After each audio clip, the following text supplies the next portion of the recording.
Transmitiendo desde Haines City, Florida Central, para el mundo entero.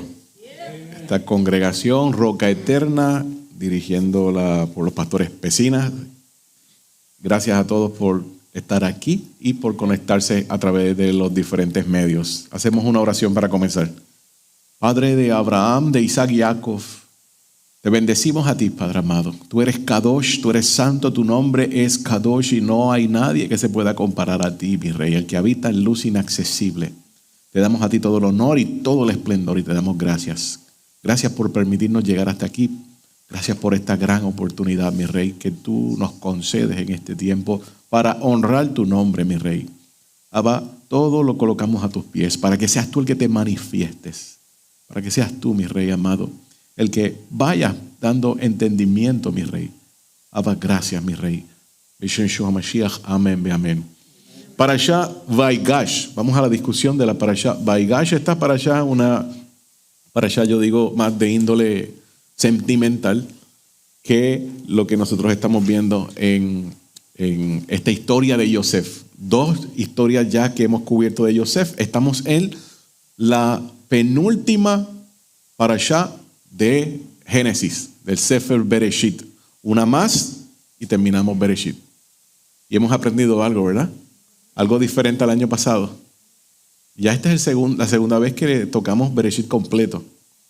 Y vamos viendo otros aspectos. El año que viene vamos a ver otros aspectos más. Y todos los años el corazón sigue circuncidándose. Digo, si estamos haciendo las cosas como Hashem quiere. Parashá Vaigash se acercó. Tenemos unos temas. Vamos a ver si se mueve esto. La computadora. Ok. 5 temas en esta parashá. Primero, Yehudá, oh Judá, ruega por la liberación de Benjamín. Yosef se da a conocer a sus hermanos a solas. Esto es bien importante porque él lo hace a solas. Manda a salir a todo el mundo y ahí es que se da a revelar. Recuerde siempre que Yosef es tipología del Mesías. Jacob trae a toda su familia a Egipto. La familia se instala en Goshen o Gosem. La hambruna continúa en Egipto. Esta parashá la vamos a encontrar en Génesis 44, verso 18, hasta el capítulo 47, verso 27. Y a Judá se acercó. Aquí vamos a investigar un poco también esa intención que tuvo Judá o Judá para hablarle de cerca a José. Judá utiliza un estilo totalmente diferente. Él no había empleado esta delicadeza, esta dulzura hasta este momento con Yosef. Una cosa nos dice la tradición moderna, que él se acercó con varias intenciones. Si tenía que ir a la batalla, pues iba a la batalla. Pero lo que nosotros estamos encontrando en el texto, él va a hablarle al corazón de su hermano Yosef. No sabía que era Yosef. Algunos comentaristas dicen de que él se había dado cuenta que ese era Yosef, pero simplemente es un comentario. Entonces, obviamente 22 años han pasado, como estaba preguntando el pastor. ¿Puede uno cambiar tanto en 22 años? Bueno, sí. Usted verifique las fotos que tienen, algunos que no han cambiado. Yo no me parezco 22 años atrás. Bien diferente. Pero sí, Yosef cambió. Como lo va también cambiar nuestro santo maestro Yeshua. O lo cambiaron a él, que no lo reconocen sus propios hermanos. Es bien famoso fuera de Israel. Bien famoso con toda persona que no es judío.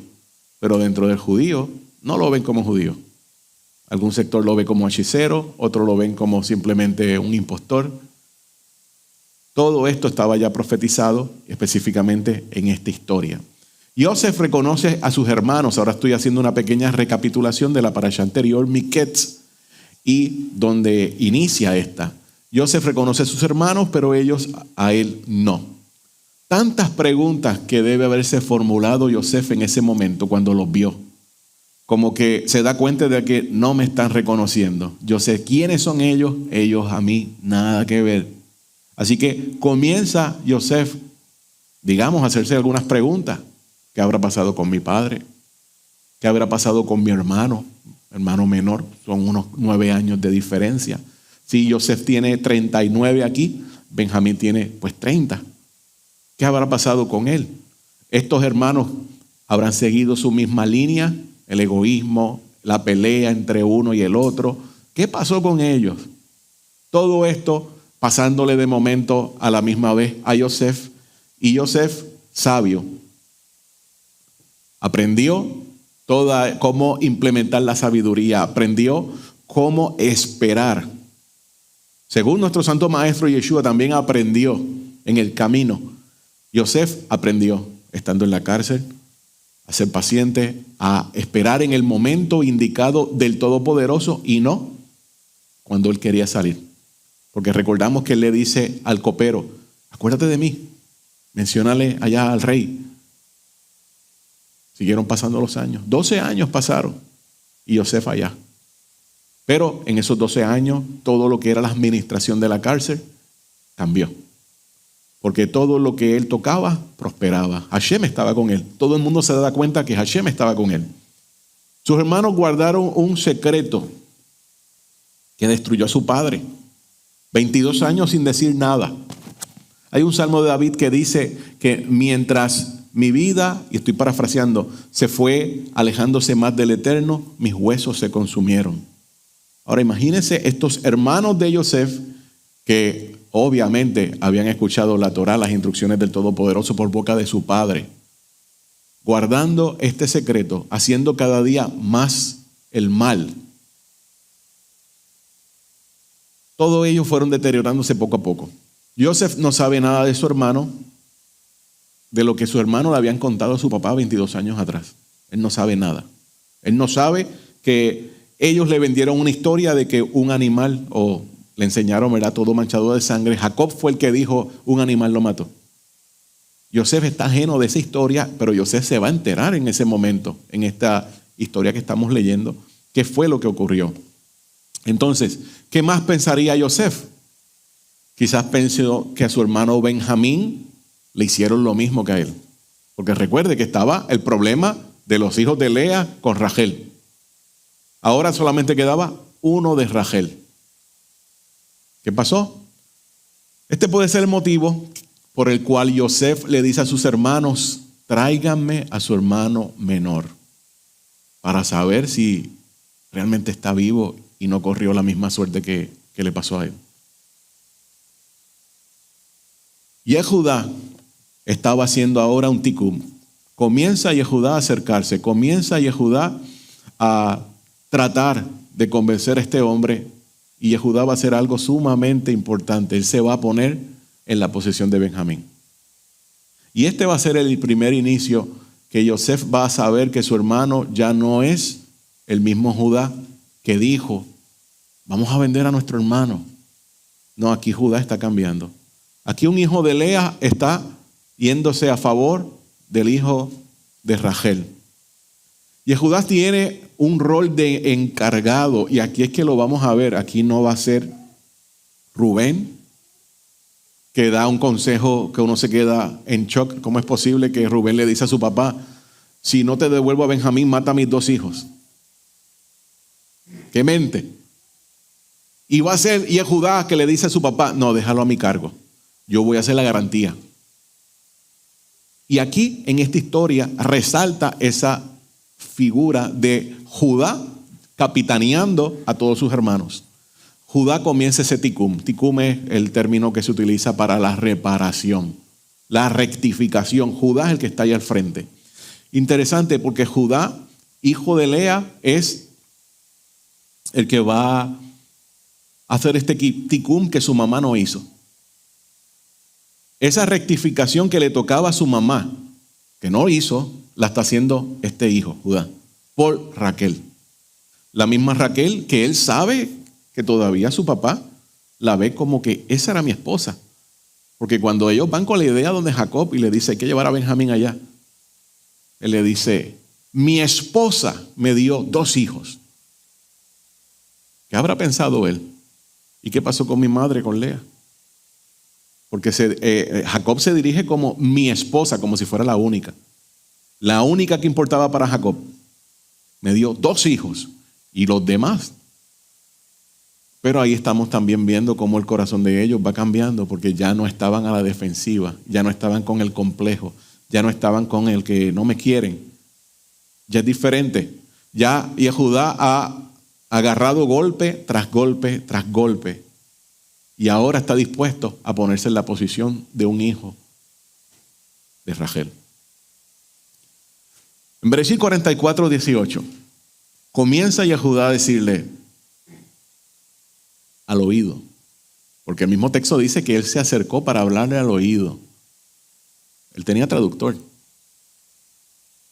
¿Por qué Judá, si sabe que tiene traductor, se le va a acercar al oído, a hablarle, a susurrarle? Como la amidad. En este caso se parece a la oración de la amidad, donde uno va a susurrarle al Padre.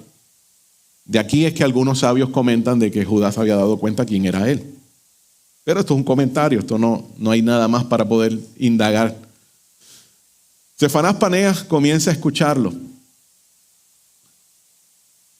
El Midrash dice que él se le acerca de una forma totalmente diferente. Que él se le acerca donde José puede ver el corazón de su hermano Judá. Y José se percata que sus hermanos ya han comenzado ese proceso de la teshuvá. Recuerde que para hacer una teshuvá es un retorno completo. Hay personas que pueden hacer una teshuvá a medias, pero hay 3 puntos bien claros para hacer teshuvá, para hacer ese retorno. Primero es pedir perdón. Y muchas veces, como dice nuestro santo maestro Yeshua, si tu hermano tiene algo en contra tuya, deja tu ofrenda en el piso y ve donde él a pedirle perdón. Y es si él tiene algo contra ti, no tú contra él. Y esa es la parte bien difícil. Luego está la rectificación de comenzar a enmendar el daño que hice. Y el tercer punto, no volver a hacerlo. Ahí es que uno realmente conoce si hay un retorno completo, que no lo vuelvas a hacer. En las oraciones por la mañana, en el Sidur, en la Amidá, decimos que haya una teshuvá completa de nosotros. Pero cuando es completa involucra esos 3 puntos que le estoy hablando. Pedir perdón, rectificación y luego no volverlo a hacer. La parashá pasada, Miketz, se comienzan a ver estos signos de teshuvá, de arrepentimiento. En Génesis, Bereshit 42, 21. Y decían el uno al otro, verdaderamente hemos pecado contra nuestro hermano, pues vimos la angustia de su alma cuando nos rogaba y no le escuchamos. Por eso ha venido sobre nosotros esta desgracia. ¿Qué está ocurriendo ahí? Los mismos hermanos saben que lo que le está pasando con el gobernador de Egipto es mano divina, es juicio por lo que ellos habían hecho 22 años en el pasado. Y eso le deja saber a Yosef que ellos no son iguales, que en su vida se está dando un cambio. ¿Van conmigo? ¿Sí? Ok. Bien, dice Judá, ¿qué diremos a mi señor? Ahora le está hablando al gobernador. Cuando digo el gobernador, recuerde, estoy tratando de que nos ubiquemos como ellos lo están viendo. Ellos están viendo ahí al gobernador de Egipto. No están viendo a ningún hebreo y menos a su hermano. ¿Qué diremos a mi señor? ¿Qué hablaremos? ¿O con qué nos justificaremos? Miren esas palabras de arrepentimiento. Elohim ha hallado la maldad de tus siervos. He aquí, nosotros somos siervos de mi Señor, nosotros y también aquel en cuyo poder fue hallada la copa. Esas palabras de Judá le indican, todavía le envían un mensaje más fuerte a José de que mis hermanos están cambiando. Porque ahora se están poniendo todos en la misma posición de Benjamín. Ahora todos los hijos de Lea están a favor del hijo de Rachel. Y eso él lo está viendo porque José era sumamente brillante. Sumamente brillante. Era muy sentimental. A veces daba a entender de que se había convertido duro, de una persona quizás arrogante porque tenía una posición, pero aquí estamos viendo que él no aguanta ver todas estas cosas y de momento se va corriendo y se va a llorar. Es un José sensible. En el relato de Yehudá con Yosef, entonces que se entera por la historia que le está haciendo Judá, que Judá le dice, déjame hablarle a su oído. Ahí es que se entera que su papá piensa que su hermano había muerto 22 años atrás. Recuerda que él no sabe nada, ahí se está enterando. O sea, que esta fue la mentira que ellos le dijeron, que yo me había muerto. Esto va más allá de un chisme, de grandes proporciones. 22 años esperando, José también, cuándo yo volveré a ver a mi familia. Porque José tenía que estar pensando cuándo llegaría ese momento. Jacob lo había dado por muerto. Los hermanos estaban viviendo en esa mentira que los estaba consumiendo.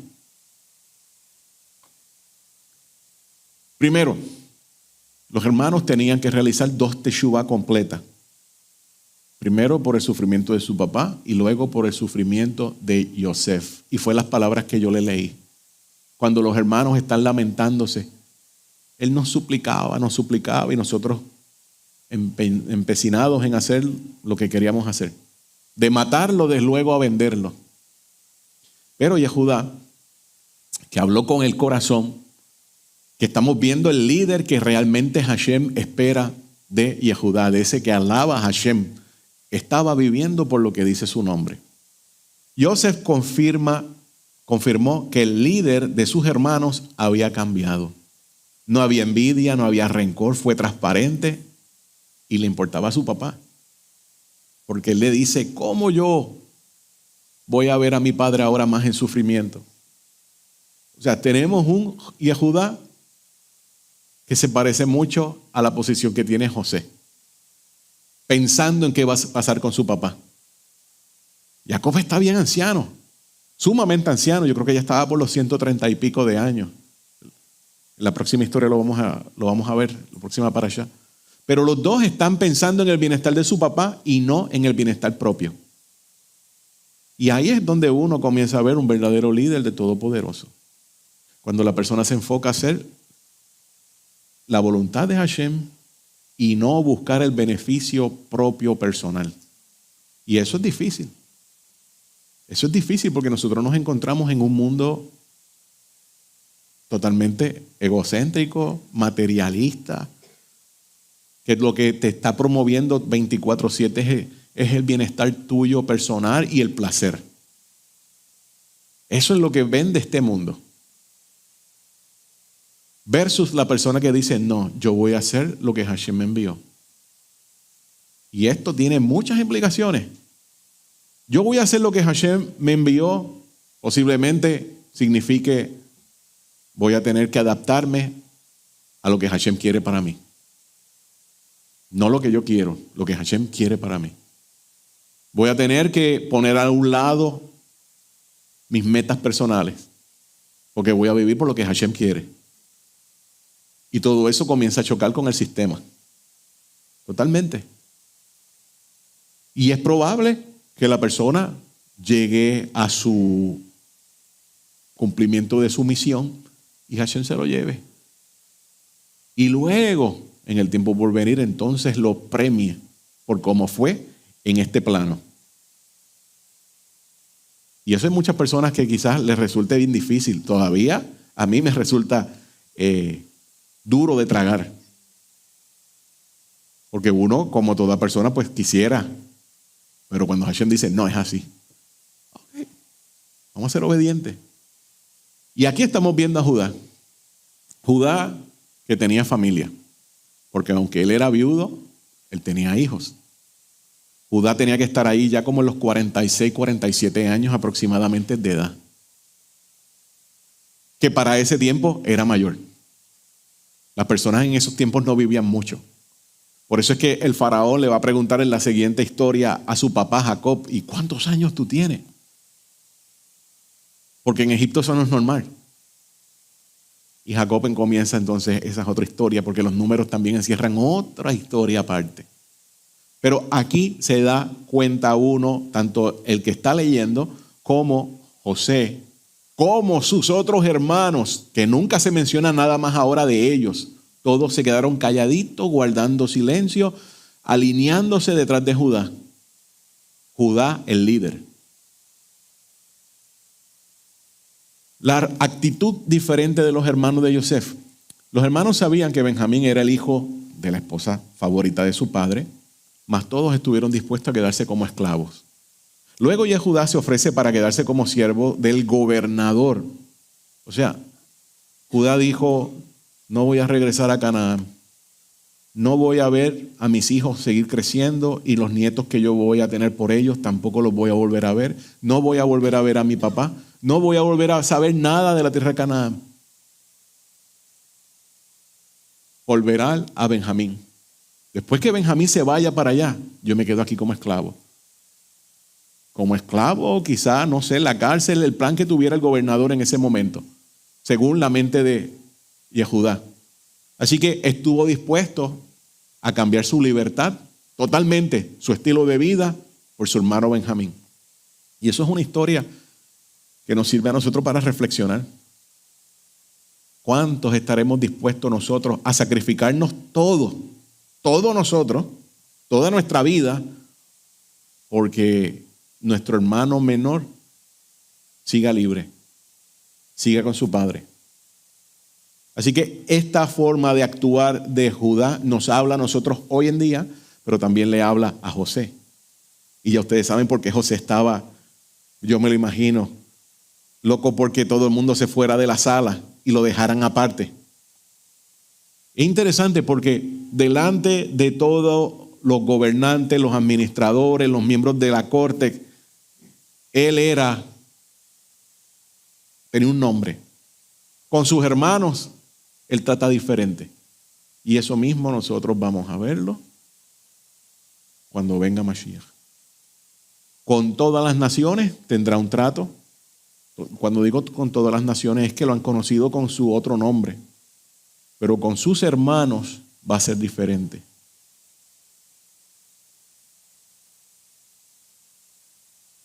Ani Yosef Acheichem. Yo soy José, su hermano.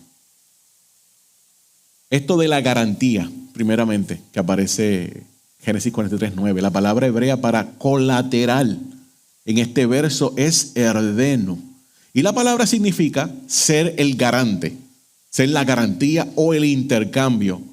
Todos estos eventos fueron orquestados por Yosef para llevar a los hermanos a esta teshuvá y luego a esta rectificación, a esta tikum, a la reparación, para ver si el odio sin fundamento que ellos habían heredado de su mamá todavía seguía en pie. Obviamente, pues ya sabemos la historia y aquí viene, manda a remover a todo el mundo y no aguanta más y estalla en llanto.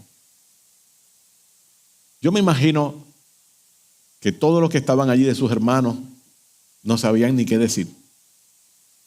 Y cuando lo escuchan decirle en hebreo, Ani Yosef Acheichem, yo soy José, su hermano. Tiene que haber pasado unos cuantos segundos procesando toda esta información. José, lo vendimos, ahora es el hombre más poderoso, hasta aquí llegamos. ¿Qué va a pasar con nosotros ahora? El miedo, el terror, el pánico, que también significaba que ninguno de ellos volvería a ver a su familia allá en la tierra prometida. Pero José se lo dijo diferente. En las palabras de José no había odio. Las palabras de José había misericordia. Yosef lloró antes de rebelarse con sus hermanos. Nuestro santo maestro Yeshua, en Mateo 23:39, dice, llora al ver a Jerusalén y dice, no me verás más hasta que diga, realmente el texto dice, Baruch haba b'shem Adonai, bendito el que viene en el nombre de Adonai. Lo que significa es, cuando tú reconozcas quién es el shaliach, quién es el emisario, entonces me vas a volver a ver. Y va a haber llanto de parte de todos y cada uno de ellos. Hay algunas personas que dicen del texto de Zacarías que habla y mirarán a aquel que traspasaron, que realmente el judío no traspasó a nadie sino fueron los romanos. Pero se van a dar cuenta de quién es la persona que se está hablando el texto, porque en el mismo hebreo aparece el Aleph y el Taf cuando dice y mirarán a aquel que traspasaron. Y el Aleph y el Taf es el famoso Et, Es una de las formas de identificar al Mesías en toda la Tanaj. La única manera de poder llegar a acceso es a través de este Sadik, de este gran justo, de nuestro Mashiach Yeshua, como dice Yohanan, Juan 14:6, yo soy el camino, la verdad y la vida. Ani Yeshua, Haderech ve'emet ve'chai, yo soy la puerta, Juan 10:9. Ahora es el turno de José. Ahora Yosef pregunta, ahora no es el gobernador. Tan pronto viene la revelación, José le va a preguntar, ¿todavía está vivo mi padre? Ya no es el gobernador. Ahora es que a él le interesa saber realmente si está vivo o no su papá. El bienestar de su papá. Génesis 44, 4 al 7. Yosef se identifica como el Shaliach. Recuerda lo que le dije de la declaración de Mashiach. Que él era el Shaliach, el emisario. 2 veces en este punto él se identifica como el Shaliach, como el emisario de Hashem. Dice, ahora pues, no os entristezcáis, ni nos pese por haberme vendido aquí, pues para preservar vidas me envió Elohim delante de vosotros. Porque en estos 2 años ha habido hambre en la tierra, y todavía quedan otros 5 años en los cuales no habrá ni siembra ni siega. Y Elohim me envió delante de vosotros para preservar un remanente en la tierra, para guardaros con vida mediante una gran liberación. Proféticamente, si esto ya pasó en Génesis, y la tribulación dura 7 años, ¿cierto? Podemos esperar que a los 2 años del comienzo de la tribulación algo pase en la casa de Judá. Si seguimos el patrón que ya tenemos en la Torah. En los 7 años de la tribulación, 7 años últimos, al segundo año de ese periodo tan difícil, algo debe pasar. Yo opino, basado en esta historia que me deja saber, siguiendo los ciclos que son repetitivos, que a ese segundo año después de la tribulación, muchos de la casa de Judá van a reconocer quién era el Mesías. Porque todo se va a ir volteando. Ahora también, cuando nosotros notemos que nuestro hermano Judá comienza a defender al Benjamín de este tiempo, que está guardando Torah y conoce quién es Yeshua, la cosa se va a acercar y debe ser cerca de ese segundo año, siguiendo el mismo patrón, basado en lo que yo estoy viendo aquí. Emocionante el tiempo, ¿verdad? Yosef rompe el hielo. Acérquense, yo soy su hermano. Yosef está tratando de traer consuelo para que ellos vean que él no le guarda rencor ni nada por el estilo. Asimismo, el Mashiach, me imagino que va a ser con la casa de Judá. Explicarle todas las cosas que habían pasado, pero que estén tranquilos, que estén en shalom. Ahora nos vamos a atar la haftará de esta parashá que se encuentra en Ezequiel 37, 16 al 17. Curiosamente, esta haftará, para esta porción de la Torah, proviene del libro de Ezequiel, que fue descrita como la fusión entre la fuerza de Yehudá y de José. Entre la misión del Mesías que sufre de la casa de José con el Mesías que salva de la casa de David. Tú, hijo de hombre, toma un palo y escribe en él para Judá, para los hijos de Israel, sus compañeros. Luego toma otro palo y escribe en él para José, el palo de Efraín, y para todos los de la casa de Israel, sus compañeros, y júntalos unos con otros en un palo, para que se vuelva uno en tu mano. A nivel literal, sí estamos viendo la fusión de las 2 casas de Israel. A nivel alegórico, estamos viendo los 2 roles del Mesías también que se están alineando. Hay un texto que les voy a presentar.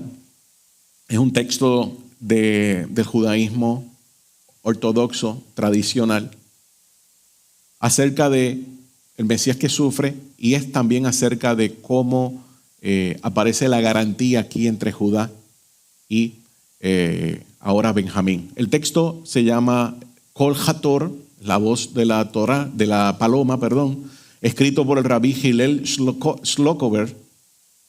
Es un discípulo del Gaón de Vilna. El Gaón de Vilna, el Gaón es un título para los grandes sabios de las escuelas talmúdicas de Babilonia, cuando todavía se estaba compilando el Talmud, a finales de la época del Talmud. Dice así: al comienzo de la redención, cuando la madera de Yosef, el palo de Yosef y el palo de Yehudá son piezas de madera en tu mano, cuando aún están divididas en dos, en el nivel del despertar desde abajo, en el momento de la redención completa. Sin embargo, cuando las dos piezas de madera se han convertido en una en mi mano, dice el texto, la mano de Elohim, los Meshijim son los mesianistas o los mesiánicos, serán como dos amigos inseparables. Se habrán convertido en uno y se habrán convertido en el rey Mashiach, que está en el nivel del amigo confiable, del redentor final, como Moshe Rabenu, que descansa en paz. Así que ellos están notando cómo Mashiach se va a convertir en estas figuras como Moshe en ese tiempo de la unión de las dos casas. Hay algo bien importante y es el valor numérico del palo de José. El palo de José, Etz Yosef en hebreo, equivale a 316. La palabra Yeshu, que es una de las maneras despectivas de llamar a nuestro santo maestro Yeshua dentro de la casa de Judá, también equivale a 316. La expresión que dice Jacob cuando se entera que su hijo está vivo, la expresión está ahí escrita, dice Ot Yosef ben Chai, mi hijo Yosef todavía está vivo, también es igual a 316. O sea, tenemos el palo de José, el nombre de Yeshu y mi hijo todavía está vivo, José, todo alineado al mismo 316. ¿Casualidad? No hay casualidad. Según la tradición judía, les voy a leer lo que dicen algunas de las ramas del judaísmo hoy en día. El Mesías sufre en nombre del mundo como una garantía para la humanidad. Y esto lo enseña la rama de Breslev. El principal garante es el alma del Mesías, que es el alma colectiva de todos los sadiquims, de todos los justos, a lo largo de las generaciones. Mashiach completará todas las rectificaciones, tikunim, y reparará todos los daños incurridos a lo largo de la historia. Esta es la razón por la cual Mashiach sufre en nombre de todo Israel, porque sirve como garante para todos ellos. Por lo tanto, David Hamelech, el rey David, quien fue Mashiach, le ruega a Elohim, ten la seguridad de tu siervo para el bien, Salmo 119, 122. Es decir, él declara ante Elohim, he aquí, he sido hecho garante en nombre de todos. Al comienzo del plan divino, antes de la creación. Y nadie puede levantarse para ayudarme a cumplir mi obligación, solo tú. Por lo tanto, él dice, ten la seguridad de tu siervo para bien. Esto es, vuelvo y recalco, desde el punto de Breslev. ¿Por qué lo estoy trayendo? Para que ustedes sepan que ellos piensan acerca de la edad final y cómo también el Mesías se está revelando. Hay un rabino llamado Nati y escribe un documento llamado El Camino Místico. Entonces, ¿el judaísmo ve a Yosef como un tipo de Mesías? O sea, como un Mesías que sufre. La misión o el rol del Mesías que sufre. Pero, según el cristianismo tiene muchas ramificaciones, pues el judaísmo es igual. El judaísmo tiene muchas ramificaciones y casi ninguno de ellos estudia ese rol. El Breslev y el Chabad Lubavitch son de los pocos que estudian ese rol. entonces, pero cuando leen la historia de Joseph, ellos dicen, ¿Sí? va a venir Hay un Mesías, algún día va a venir algún Mesías, porque ellos Claro, y va a sufrir como sufrió Joseph. correcto. pero no pueden percibir que fue nuestro Santo Maestro Yeshua. Uno de los motivos principales por que ellos no pueden percibir que es nuestro Santo Maestro Yeshua es porque a través de la historia, todos los que se identifican con el otro nombre en el otro campamento no siguen Torah. Como persiguieron por siglos en las inquisiciones, en las cruzadas, mataron tantos judíos en el nombre de Jesús, pues ellos dicen, no, pero ¿cómo si ellos no guardan Torah? Entonces ahí lo descartan completamente. Completamente. Y esto es importante, porque como ustedes saben, y ya yo les he dicho muchas veces, aparece el Mesías en el tiempo final y viene aquel sector que no guarda la Torá y empieza a decirle, Señor, Señor, en tu nombre hicimos esto, lo otro. Y la respuesta de él, apártense de mí, transgresores de la Torá. Nunca los conocí. Algunas versiones dicen, nunca hubo intimidad entre nosotros. Pero sí fue en su nombre. Sí, pero ellos no siguieron el estilo de vida de Torá. Y no siguieron Torah en ningún momento, así que se sacan fuera del camino. Ay, no. Pero estuvieron, digo yo, ahora soy yo hablando en lo que yo entiendo, estuvieron expuestos a escuchar en algún momento dado lo que era la Torah y no la recibieron.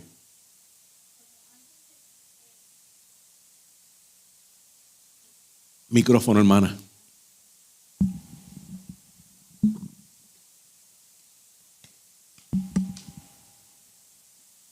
Como en esta semana yo tuve una pregunta de alguien que me dijo, entonces, cuando nosotros oramos y sacamos afuera los demonios en el nombre de Jesús, ¿por qué lo hacemos? Y entonces yo le dije a ella, a la persona, le digo, mira, yo no te puedo explicar mucho porque estoy aprendiendo, pero lo que estoy aprendiendo es que en realidad Yeshua es el nombre verdadero de Jesús, que nosotros tanto le llamamos Cristo, Jesús, y le digo, si Dios Todopoderoso, Padre Eterno, le dio el poder a Yeshua para levantar a Lázaro, ahora me dice, sí, pero está escrito en la Biblia. A lo que usted estaba diciendo ahorita y a lo que preguntaba la pastora, pero si lo hacen en nombre de Jesús, ¿cómo es que ocurren estas cosas? Voy a hacer una pregunta. Hay un evento donde está Kefas, Pedro, y le pasan un paralítico por el frente. Un paralítico o un cojo, creo que es un cojo que está en la puerta del templo. Y es sanado. Si la memoria no me falla, ahí él utiliza los méritos de Yeshua. Pero hay otro evento donde sale Pablo y en ningún momento menciona el nombre de Yeshua. Tú, para afuera. Tú, espíritu inmundo, afuera. No es el nombre. Es el mérito que carga lo que hizo, la misión, lo que hizo nuestro Santo Maestro Yeshua. El nombre no lo podemos utilizar como si fuera una fórmula mágica para activar algo, no. No es simplemente la autoridad que uno recibe por lo que uno ha creído. Y el Eterno respalda eso, pero no tanto es el nombre. Lo que pasa es que cuando no se conocen todas estas cosas, pues inmediatamente buscan, no, dije el nombre. No, no es el nombre, es la autoridad.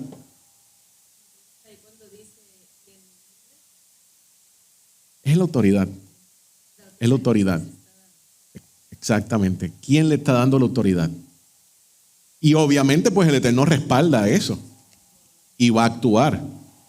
El problema es que, y nuestro estilo de vida, y el convenio, y cómo demostramos a los demás que estamos viviendo apartados diferentes cuando vivimos en un sistema de fiestas paganas, vivimos comiendo todo lo que Hashem dijo que no comieras. Entonces, como dice nuestro maestro Rico, ¿cómo puede habitar en nosotros el Espíritu del Santo si ya este templo está profanado? Sí, pastora. Siempre ha existido esto, porque en Deuteronomio 13 nos habla de personas que hacen prodigios, señales, milagros, Claro. pero que no siguen Torah. Claro. Y estamos hablando del libro de Devarim, o sea que hacía muchísimo tiempo antes. No es solamente en el tiempo de Yeshua, en el primer siglo, sino que muchísimo tiempo antes gente hacía señales y prodigios, pero apartaba al pueblo de la Torah y era cuando merecían ser castigados. Me imagino que esto siempre ha existido. La advertencia que dan de Deuteronomio 13 está ahí, se aparece una persona y te dice algo y eso se cumple y después te dice vamos a hacer esto en contra de la Torah. No le creas, eso es Hashem que te está probando. O sea, siempre ha habido personas, los de Egipcio, los magos de Egipcio hacían milagros, tenían cierto poder, pero nunca comparables con el del Todopoderoso. Entonces, este rabino que tenemos aquí escribe algo que se llama el camino místico y dice, está citando un libro que yo no soy muy partidario de él, pero este libro dice algunas cosas que se alinean con lo que uno cree. Este es el punto de vista de los místicos, de los esotéricos dentro del judaísmo. Dice el Zohar, Hashem le preguntó a Mashiach, ¿debo crear el mundo o no? Porque el hombre se rebelará contra mí. Y Mashiach dijo, ponlo todo sobre mí, pagaré la deuda. El Zohar dice que toda nuestra abodá, nuestro servicio divino, no tiene sustancia alguna.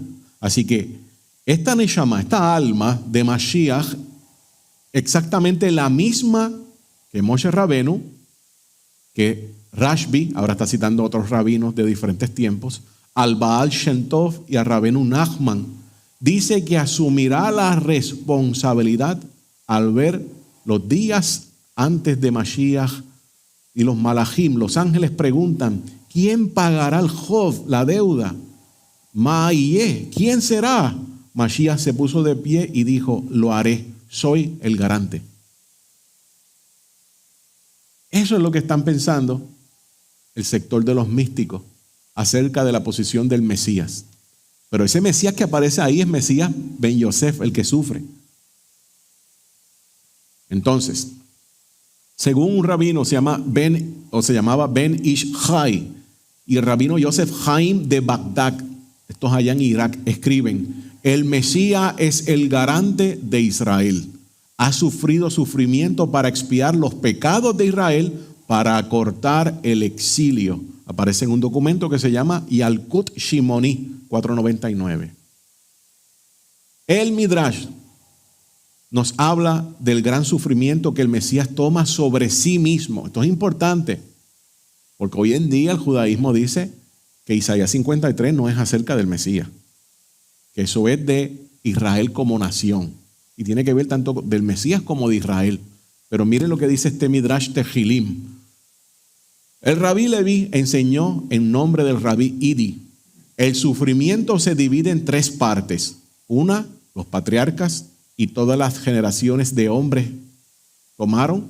La generación que vivió en el tiempo de la persecución de Adriano tomó. Y uno, el amo Mesías. Ese es el que va a tomar la tercera.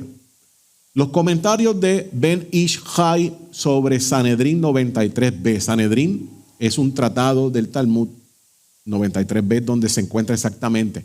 Y dice, a través de las aflicciones, el Mesías se eleva a grandes alturas espirituales.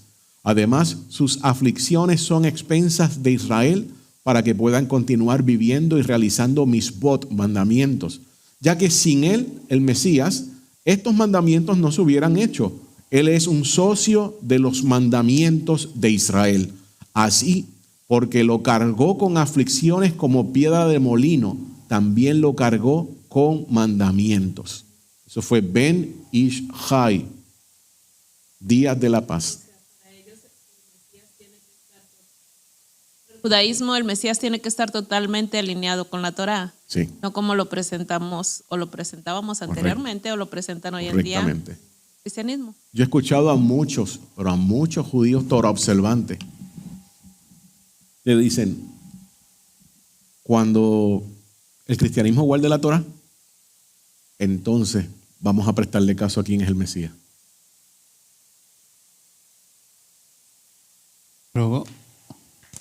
Pero cuando se rompió esto, si vamos a decir, antes de que llegara Yeshua, ya había citas que estaban diciendo que iba a venir un Mesías. Entonces, ¿cuándo fue que ellos, esas citas no le dan el mismo significado como... Pastor, hizo una gran pregunta. O sea, ¿cuál fue el tiempo que fue cuando empezó el cristianismo? La división.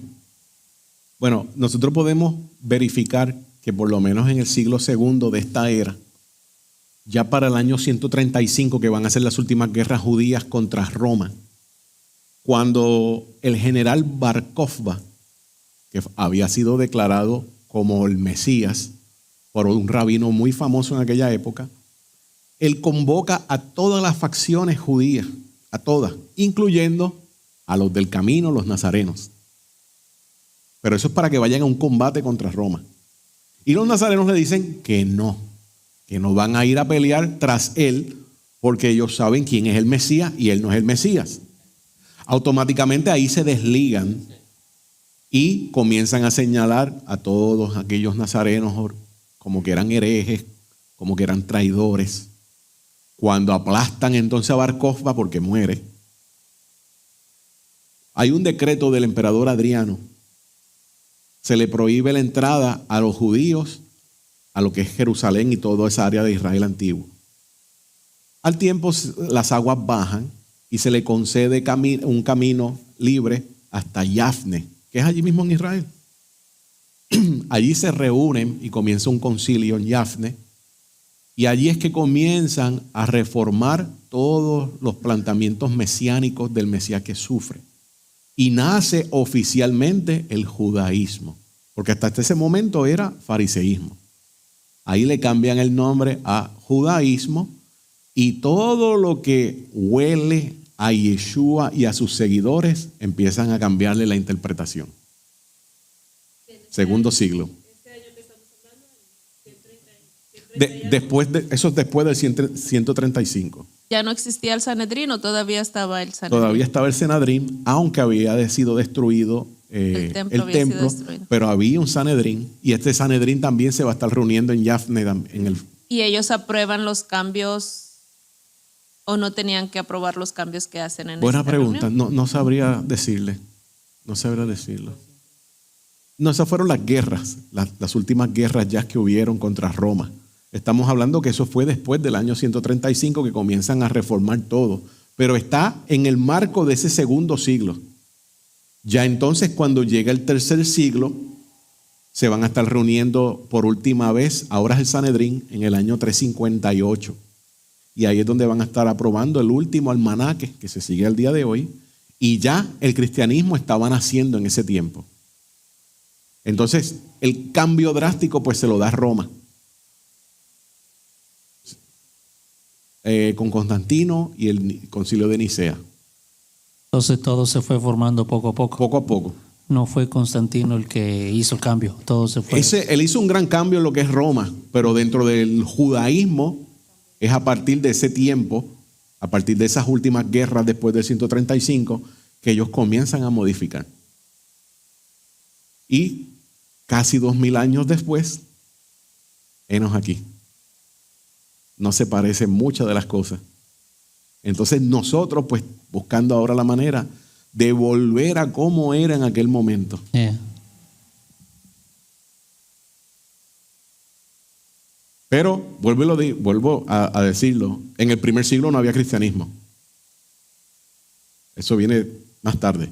Entonces, continuamos. ¿La están pasando bien? Estamos compartiendo algo diferente. Ok, el Mashiach, quien devolverá a Adán al jardín, ¿cierto? Y lo tenemos en la historia de Yosef hoy. Vamos a ver, los hermanos 22 años estaban viviendo acá. ¿Dónde? Acá. Por 22 años.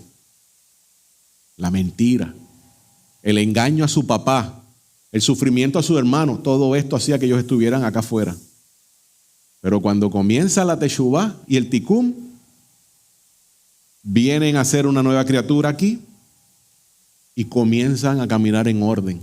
Y ahí viene el perdón, la rectificación, todo en shalom. Pero estuvieron 22 años en el exilio, haciendo y sufriendo, más que nada, sufriendo. Porque el pecado, que es transgresión a la Torá, es como una bolita de nieve que sigue creciendo, creciendo, creciendo. Imagínense 22 años, una bola de nieve rodando. Entonces, dice en el libro 7 Pilares de la Fe del rabino Yitzhak Breiter que Mashiach es la garantía del mundo. Y dice así, les leo: el séptimo fundamento es el apego al verdadero sadik, al verdadero justo. Primero, el alma de Mashiach precedió al mundo. Esto lo dice el judaísmo tradicional. Es la raíz de las almas de Israel y de toda la creación, porque el universo entero solo se creó para atenderlo. Berajot 6b. Y el sadik, el justo, es la base del mundo. Proverbios 10:25. Segundo, el santo, bendito sea, tomó consejo con esta alma en la creación del universo, como está escrito: ¿con quién lo hizo? ¿Quién lo entendió? Y lo guió en el camino del juicio. Isaías 40:14. Tercero, le dio a Elohim una garantía de que repararía el universo. Él es la corte celestial. Él revela la oración, como está escrito: yo soy la oración, Salmo 109:4. Él es la carroza de la Shejinah. Vamos a hablar ya mismo de la carroza. La carroza es ese carro que se llevó a Elías. Se le dice la Merkabah en hebreo. Él es la santidad. Él es la vitalidad de todo el universo. A través de Él, todas las devociones se elevan al cielo. Toda la excitación a Teshuvá, al retorno, es a través de Él. Rabino Yitzhak Breiter en los 7 Pilares de Fe. Instituto de Investigación de Breslev. Estamos hablando de que este es un libro ortodoxo, del judaísmo ortodoxo. Jasídico, va más allá de ser ortodoxo. Esto es ultra ortodoxo. Y estamos hablando de que el judaísmo en general está creyendo en un Mesías preexistente. No general. No todos. No. Estamos hablando aquí específicamente de Breslev. Y de la línea de Breslev, porque ultraortodoxo hay varias líneas. Este es Breslev. Estos son, como decir, los pentecostales de los hasídicos. Igual que Chabad. Los dos son dos líneas hasídicas que estudian estos puntos. Hasidim quiere decir los piadosos. Quiere decir esos son los, bueno, todos se visten de negro, pero tienen unas variantes. Son bien alegres. Un corto resumen. En el siglo XVII al siglo XVIII, en esa área de Ucrania y Polonia, el judaísmo estaba muriéndose. Y vino un rabino llamado Baal Shem Tov, el maestro bueno, el nombre del maestro bueno. Y él dijo: hay que buscar a nuestros hermanos judíos que están metidos en los bares. Pues comenzaron a enviar personas doctos en la Torah a los bares, y mediante compartir con cervezas y tragos y vodka y todas esas cosas, se comenzó a expandir y a enseñar la Torah. Y todo era bien alegre, claro, bien alegre, porque estaban entonaditos. Y de ahí se genera todos estos movimientos que vienen de esa área: Polonia, Ucrania, etc. Entonces, pues sí, son dados a la bebida. Es algo más como que cultural en esa zona que es bien fría. Pero es bien común cuando vayan a Israel, quizás, y vean un bar, van a ver que están hablando de Torah dentro del bar. Sí. Cuando fuimos a... Cuando, cuando fuimos a Polonia, nos explicaron que después de que acabó la Segunda Guerra y muchos judíos fueron liberados de los campos de concentración, en aquella área que estamos hablando de Polonia, muchos murieron después de haber salido porque empezaron a tomar vodka por el frío que hacía en aquella área, y como estaban tan desnutridos y estaban débiles, pues el vodka les hacía mal, les caía Claro. muy pesado, y después de haber sobrevivido a los campos de concentración, meses después murieron. Pero hablando acerca de que usted dice que es cultural y que por el área donde viven, así es. Así es. Pero estamos viendo lo que creen los más, estos son los más devotos dentro del judaísmo, acerca de ese Mesías que va a sufrir. Esto es una de las citas que aparece. Vuelvo y recalco, este libro no es que a mí me guste, pero algunos puntos son buenos. Él ha sufrido por Israel y por todo el mundo para que pueda quitar el castigo que merecemos, como dicen los místicos judíos en el Zohar. Cuando el Mesías se entera del gran sufrimiento de Israel en su dispersión y de los malvados entre los que buscan no conocer a su maestro, él llora en voz alta a causa de los malvados entre ellos, como está escrito: pero fue herido debido a nuestras transgresiones, fue aplastado por nuestras iniquidades. Isaías 53:5. Las almas vuelven a su lugar. El Mesías, por su parte, entra en un cierto salón en el jardín del Edén, llamado el Salón de los Afligidos. Allí él llama a todas las enfermedades, dolores y sufrimientos de Israel, pidiéndoles que se acomoden en sí mismo, en Mashiach, lo que hacen, y si no es así, que él alivia la carga de Israel, asumiéndola. Nadie podría soportar los sufrimientos sufridos por Israel en la expiación debido a su abandono de la Torá. Así que la Escritura dice: seguramente nuestras enfermedades las soportó. Isaías 53:4. El rabino Eleazar realizó una función similar aquí en la tierra. En efecto, más allá del número están los castigos que espera a cada hombre diariamente por el abandono de la Torá, todos los cuales descienden al mundo en el momento en que se dio la Torá, mientras Israel estuvo en la Tierra Santa. Mediante el servicio del templo y los sacrificios, evitaron todas las enfermedades y aflicciones malignas del mundo. Ahora es el Mesías quien es el medio de evitarlos de la humanidad hasta el momento en que un hombre abandona este mundo y recibe su castigo, como ya se dijo. Zohar, Shemot, sección 2, página 212a. Similar a lo que nosotros creemos, ¿cierto? Es la manera de presentarlo. Entonces, tenemos ahora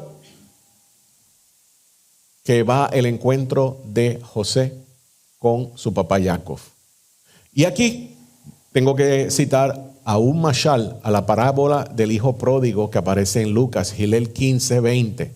Y levantándose vino a su padre, y cuando aún estaba lejos lo vio su padre, y fue movido a misericordia, y corrió, y se echó sobre su cuello y lo besó. ¿Qué hizo Jacob cuando lo vio? Corrió sobre su cuello y lo besó.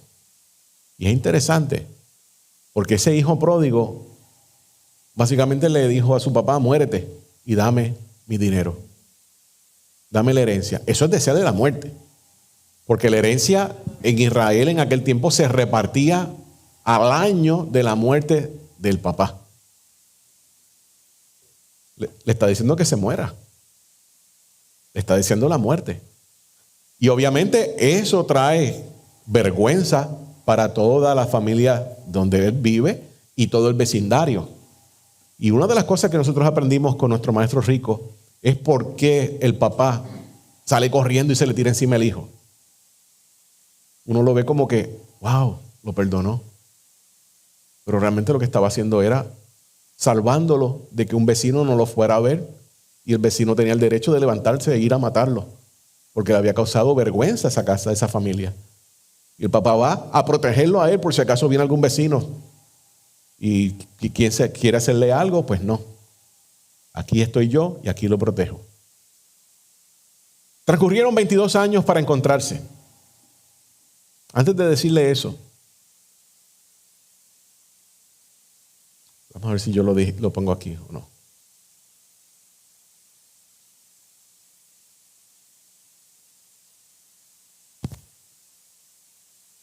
José, antes de rebelarse, le dijo a sus hermanos, yo temo a Elohim.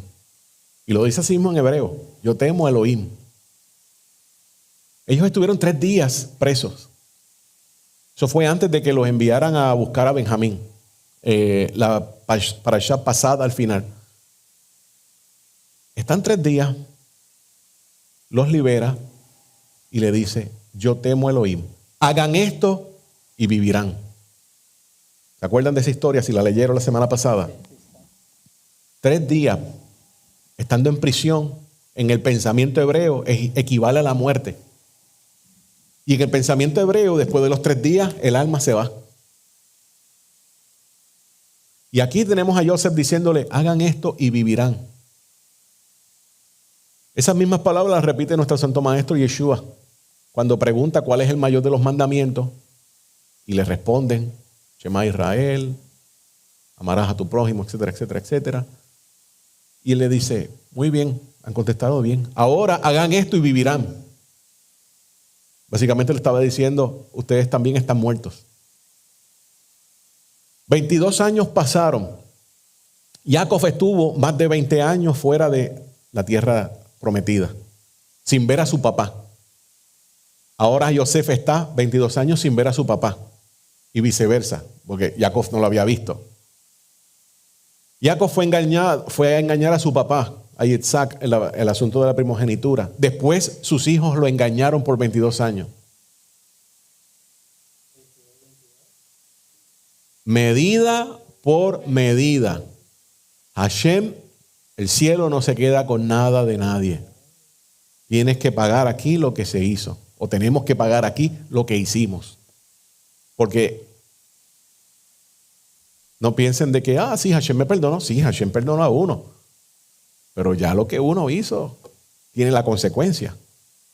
El 22 en valor numérico, en la gematría, es igual a juntar, juntos, asamblea y estar en comunidad. Así que eso era lo que quería José. Por último, quiero dejarlos con la Merkabá. La Merkabá es ese carro. Pero de un sentido literal del carro, el que te lleva y te mueve de un punto a otro, también vamos a verlo en alegoría y la aplicación espiritual para nosotros. Joseph preparó su carro y subió a reunirse a Israel, su padre, en Goshen, y se manifestó a él. Y se echó sobre su cuello y lloró sobre su cuello largamente. El carro, sabemos que es la Merkabá, el texto dice el Mercapto, que proviene de la raíz Merkabá, de la carroza. Merkabá del antiguo hebreo, carroza. Ezequiel 1, 4 al 26. Para referirse al trono o a la carroza de Elohim como un vehículo de 4 ruedas conducido por 4 querubines, cada uno de los cuales poseyendo 4 alas y 4 caras, de un hombre, de un león, un buey, de un águila. En el judaísmo medieval, al comienzo del libro de Ezequiel, fue reconocido como el mayor pasaje místico del Tanaj. Joseph, y voy a hablar ahora de este término, yo le he mencionado antes, Metatrón. Metatrón es un término griego para referirse a un ángel especial. Metatrón es interesante porque Metatrón, el valor numérico de ese nombre, Metatrón, es igual a la palabra Shaddai. Shomer Doltot Israel, el que guarda las puertas de Israel. Joseph y Metatrón están conectados. Y esto lo dice el libro Kol Hator, que fue el primero que estuve citando. La independencia de Mashiach ben Yosef, el Mesías que sufre como José, hijo de José, está relacionada con 3 categorías. A, el Mashiach ben Yosef de arriba, el Mesías que sufre de arriba, llamado Metatrón, el ministro del interior. Como se sabe, Joseph es Metatrón. Ambos son la luz de arriba. Kol Hator 1:20. El rabino Joel David Bax dice, Mashiach ben Yosef es ese metaarcángel conocido en todo el Talmud como el Metatrón, el Midrash y el Zohar. Así que ese ángel que nuestro maestro rico mencionó, que es mencionado en un, valga la redundancia, en un Sidur de Rosh Hashanah, como el ángel que es el ángel de la presencia, el ángel que se llama al sonido de ciertos toques de trompeta, llamado el ángel de la faz, el ángel de la cara. Entonces, Metatrón es un término que utilizan los esotéricos del judaísmo para este ángel de la presencia, este ángel que solamente puede hablar directamente con el Creador. Ningún otro ángel lo puede hacer, ningún otro ángel carga el nombre del Todopoderoso, solamente este. Obviamente, todo se describe como el Mesías. Entonces, tenemos la primera vez que Joseph fue lanzado en el pozo, representa esta primera misión del Mesías, el Mesías que está sufriendo. Luego, cuando se reúne con toda la familia y los envía a Goshen, está hablando ya en la segunda venida del Mesías. Y Goshen es lo mejor que tiene Egipto. Goshen es verde completo. Goshen es donde están los pastos. Y esto es una alusión al jardín del Edén. Goshen básicamente es esa representación del jardín del Edén. Tenemos a la Merkabah, que se vincula entonces a Yosef, pero también a nuestro santo maestro Yeshua. Yohanan o Juan 14:6. Nuestro santo maestro Yeshua dijo, nadie viene al Padre si no es por mí. ¿Qué significa esto? ¿Quién es la carroza que te conecta con el Padre? Mashiach. Mashiach es la carroza, es el carro, el vehículo que te conecta al Padre. Según Yosef fue y se montó en su carro y llegó a donde el Padre lo abrazó. Ese es el vínculo con los hermanos. El papá, Yosef, que es el que tenía el título de ser el hijo primogénito. Y ahora Mashiach es el que único que te puede llevar a donde Hashem. Es esa carroza que te toma todas las oraciones y se las presenta al Padre. Aquí están. Esa conexión, por eso aparece en el rompecabezas, es el que te conecta con el Padre. No hay otro. No hay otro. En esta historia, desde que comenzamos a ver todas las dificultades de José hasta la semana que viene, vemos cómo Yosef menciona 18 veces el nombre de Elohim. 18 veces. En una cultura pagana, algo le está dejando saber.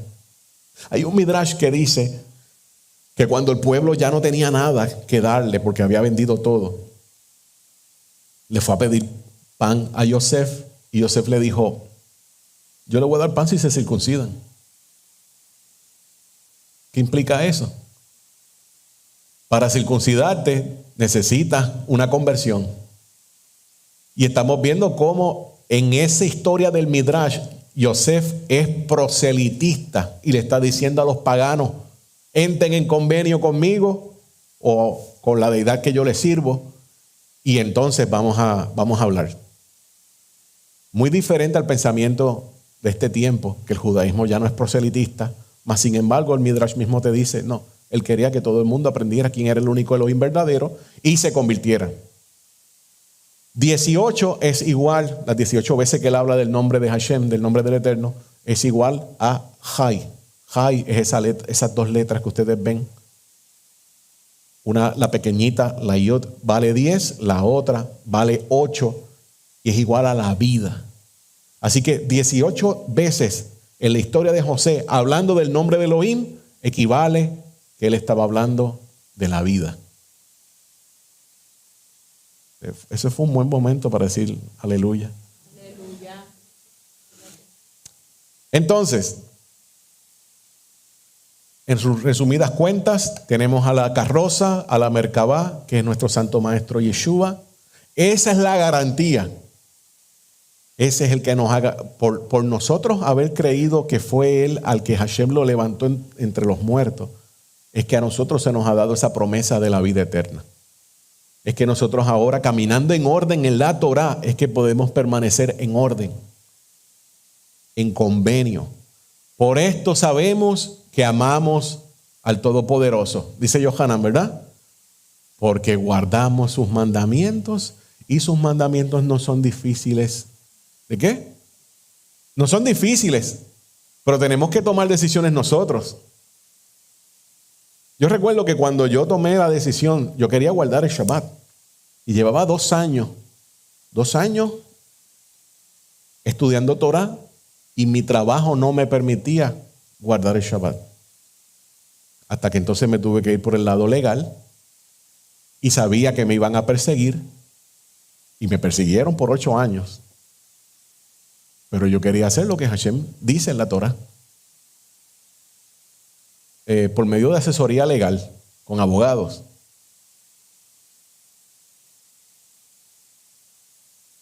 Sí, yo busqué un abogado para que me asesorara y sometí unos documentos a la compañía. Y luego, ¿quién se convirtió en la oveja negra de la compañía?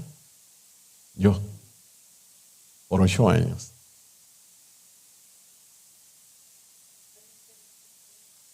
Exactamente. Y porque está cobijado bajo el título 17 del Código de acá, de Estados Unidos, la Constitución. De derecho, se me olvidó eso, yo lo estudié hace mucho tiempo, ya sé. Sí. Entonces, pues tuve que tomar la decisión de ser perseguido y de perder mucho dinero. Porque el sábado era el mejor día para hacer dinero. Pero entonces ahí es donde uno ve la Torá versus esto. Y sí, no lo voy a decir, la cosa no fue sencilla.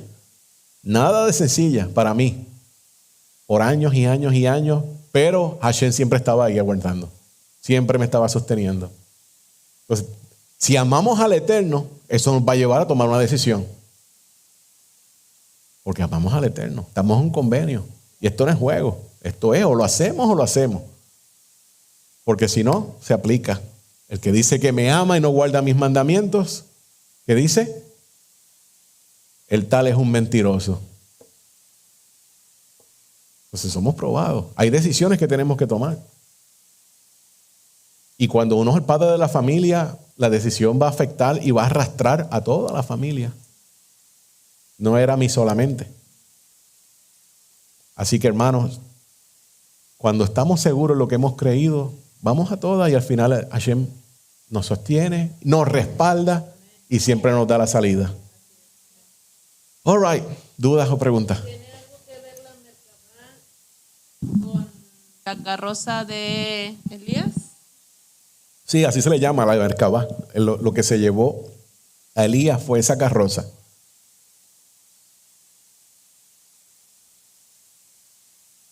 Pero hasta ahí lo voy a dejar, porque no me voy a ir en esa dirección. Pero sí, se presenta una carroza ahora, una Merkabah, un mercabato con Yosef. Yosef va corriendo a donde su papá. Y aquí en esa ilustración nosotros podemos entender de quién te lleva al papá. ¿Quién es ese vehículo? Porque es tipología de Mashiach. No hay otro, es él.